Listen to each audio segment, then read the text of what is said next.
और मैं आपको ये बतलाना चाहता हूं कि यह ऑपरेशन अभी बंद नहीं हुआ है।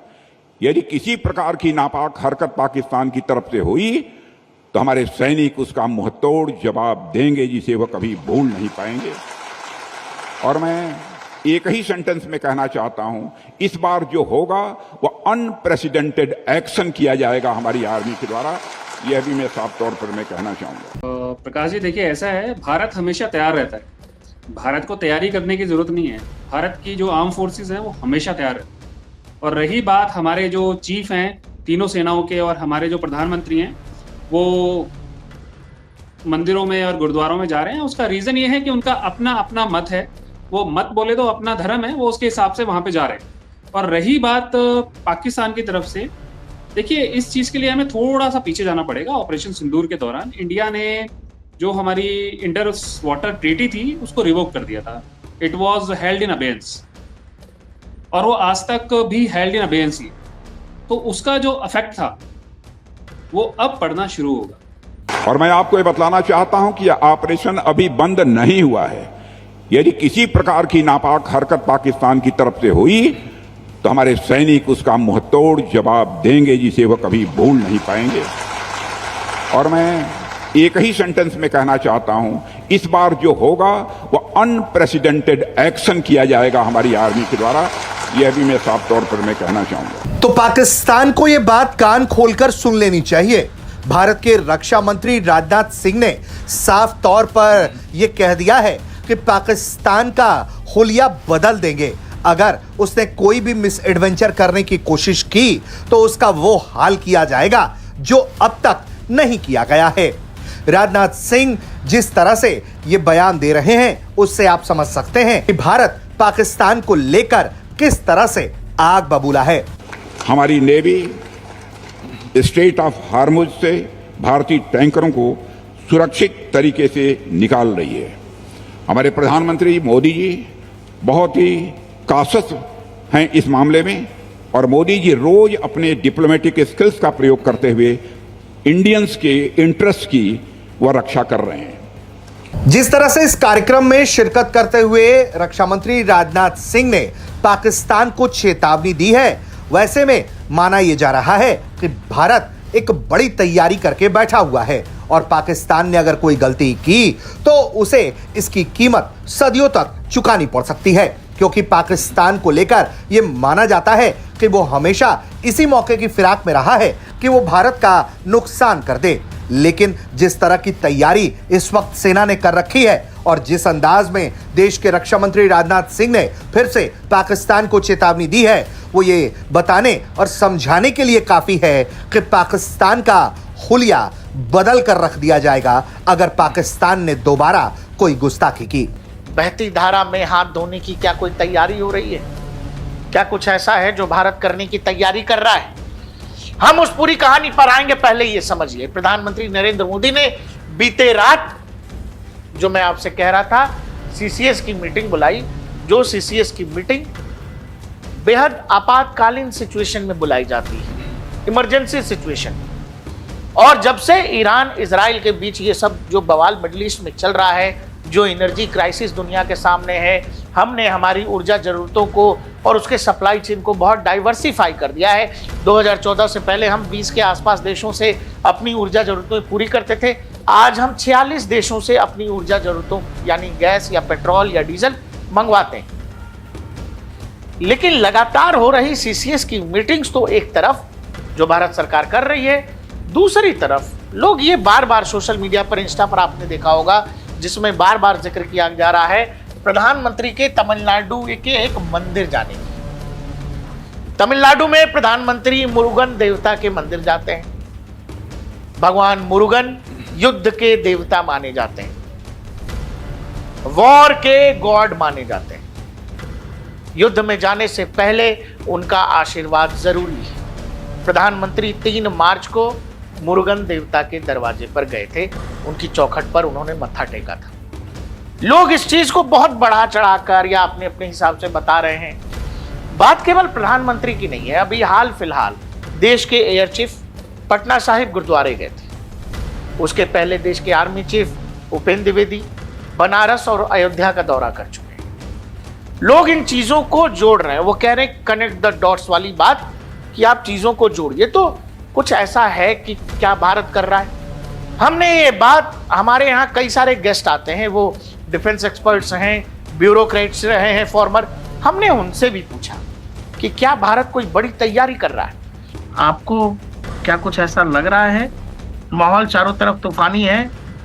नहीं, क्योंकि इस समय जिहादिस्तान ने अगर हम पर हमला, एक ही कारण हमला करेगा, वो अपने लोगों को यूनाइट करने के लिए, क्योंकि उसका दुश्मन एक ही है। वो कहता है मेरा कोई दुश्मन नहीं है। यहाँ तक कि जो शैतान है, जो जहन्नम में रहता है, वो भी मेरा दुश्मन नहीं है, वो भी मेरा चाचा है। मेरा दुश्मन सिर्फ भारत है। ये तो उनकी पॉलिसी है ना कि शैतान तो मेरा अंकल है, मेरा आंटी है, मेरा जो भी है, मेरा दामाद है, मेरा ससुर है, शैतान, डेविल, लेकिन भारत मेरा दुश्मन है। वो तो यही कहता है। तो एक ही चीज हो सकती है, अपने लोगों को यूनाइट करने के लिए वो हम पे हमला करे, और अगर किया, हमारा रिस्पॉन्स इतना मैसिव होगा सर। प्रकाश जी देखिए, ऐसा है, भारत हमेशा तैयार रहता है। भारत को तैयारी करने की जरूरत नहीं है। भारत की जो आर्म फोर्सेस हैं वो हमेशा तैयार रहती है। और रही बात हमारे जो चीफ हैं तीनों सेनाओं के, और हमारे जो प्रधानमंत्री हैं वो मंदिरों में और गुरुद्वारों में जा रहे हैं, उसका रीजन ये है कि उनका अपना अपना मत है। वो मत बोले तो अपना धर्म है, वो उसके हिसाब से वहां पे जा रहे हैं। और रही बात पाकिस्तान की तरफ से, देखिए इस चीज के लिए हमें थोड़ा सा पीछे जाना पड़ेगा। ऑपरेशन सिंदूर के दौरान इंडिया ने जो हमारी इंटर वाटर ट्रीटी थी उसको रिवोक कर दिया था। It was held in abeyance, और वो आज तक भी हेल्ड इन अबेयंस ही। तो उसका जो इफेक्ट था वो अब पड़ना शुरू होगा।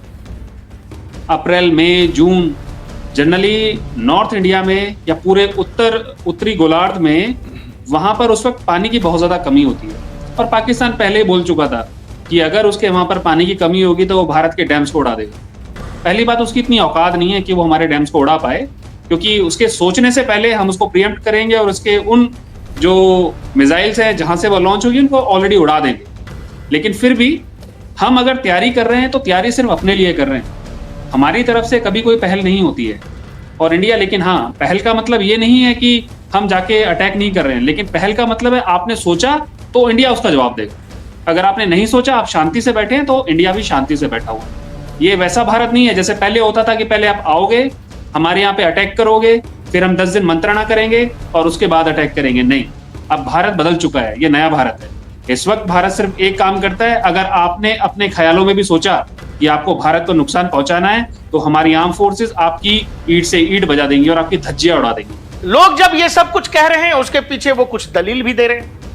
दलील ये दे रहे हैं कि भाई लगातार सीसीएस की बैठक हो रही है, एनएसए, रक्षा मंत्री और विदेश मंत्री की मुलाकात लगातार हो रही है, रक्षा मंत्री तीनों सेनाओं के प्रमुखों से मिल रहे हैं, सेना प्रमुख के बयान का जिक्र किया जा रहा है, जोधपुर हवाई अड्डा जो 1 महीने के लिए बंद कर दिया गया है, जैसलमेर में सायरन की टेस्टिंग हो रही है, पीएम ने शांत रहने और एकता दिखाने की अपील की, वो तो मैंने आपको बता ही दिया। रक्षा मंत्री लगातार मंत्री समूहों से बैठक कर रहे हैं। नॉर्दर्न कमांड के प्रमुख ने कहा कि भारतीय सेना अलर्ट पर है। इसके अलावा ये जो आपको तस्वीर दिखाई दे रही है, ये मसूद अजहर का भाई है, इसको किसी ने पाकिस्तान में निपटा दिया। समझिएगा, एक चेन ऑफ इवेंट्स हैं जो किसी तरफ तो जा रही हैं। इन घटनाओं का कोई तो मतलब है। जिस दिन ईद थी उस दिन एलटीटी का एक कमांडर, उसको किसी अननोन गनमैन ने मार दिया। माफ करिए, अननोन चाकू वाले ने, गनमैन नहीं था, चाकू वाला था। मसूद अजहर का भाई, इसको किसी ने निपटा दिया। इसके अलावा फॉर्मर जो जनरल थे पाकिस्तान के, जनरल बाजवा, वो अपनी बाथरूम में गिर के मर गए। जनरल बाजवा वो बाजवा जिसके समय में नगरोटा से लेके अमरनाथ और इसके अलावा पुलवामा हमला 2019 का इसी बाजवा के समय में हुआ था। बाजवा उस समय पाकिस्तान का आर्मी चीफ था। अब आप ये समझिए कि एक तरफ ट्रंप कह रहे हैं कि भाई मुझे तो केवल 32 दिन हुए, क्योंकि अब अमेरिका के अंदर लोग सवाल पूछने लगे। लोग ये पूछ रहे हैं कि भाई ये फंसे हुए हैं, आपका युद्ध कब खत्म होगा। ईरान में कहीं ना कहीं अमेरिका फंस गया है।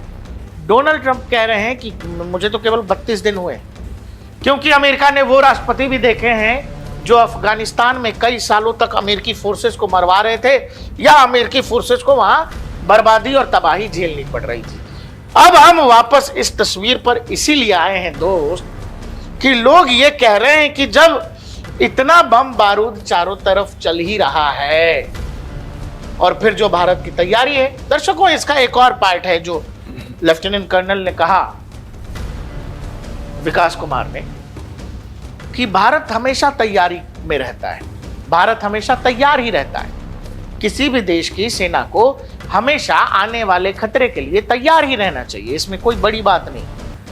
मतलब हमारा कुछ है पाकिस्तान के पास, जो वो समय आ गया है कि हम उसको वापस ले लें। कहा यह जा रहा है कि ये वाला इलाका जो है, जो पीओके का इलाका है, ये इलाका, कहा यह जा रहा है कि भारत को, प्रधानमंत्री नरेंद्र मोदी को और भारतीय सेना को, चूंकि अमेरिका यहां फंसा हुआ है, वो अभी इधर ध्यान दे नहीं पाएगा। दुनिया में कोई एक देश जो सीधे तौर पर शायद पाकिस्तान की मदद करने की हिम्मत करेगा, या बोलने की, या उसके साथ खड़े होने की हिम्मत करेगा, वो अमेरिका है। अमेरिका भारत से लड़ने नहीं आएगा, लेकिन अमेरिका पाकिस्तान को बचाने जरूर आ सकता है। जब आप मारिएगा तो पाकिस्तान जाएगा, अब्बू, हमारे अब्बू बहुत मार रहे हैं बड़े पापा के पास, बड़े पापा अमेरिका हैं उसके, और वो कहेगा कि देखिए अब्बू बहुत मार रहे हैं, बड़े पापा हमको बचा लो। लेकिन जिस तरह से अमेरिका यहां उलझा हुआ है, इजराइल ने उलझा, देखिए अमेरिका को जितना ईरान ने उलझाया उससे ज्यादा इजराइल ने उलझा कर रखा है। इजराइल नहीं चाहता कि अमेरिका अभी ये बमबाजी खत्म करे, इजराइल इसको लंबा खींचना चाहता है, साथ ही सऊदी अरब जैसे देश भी इसको लंबा खींचना चाहते हैं। वो चाहते हैं कि ईरान को जो लात जूते पड़ रहे हैं ये अभी पड़ने चाहिए।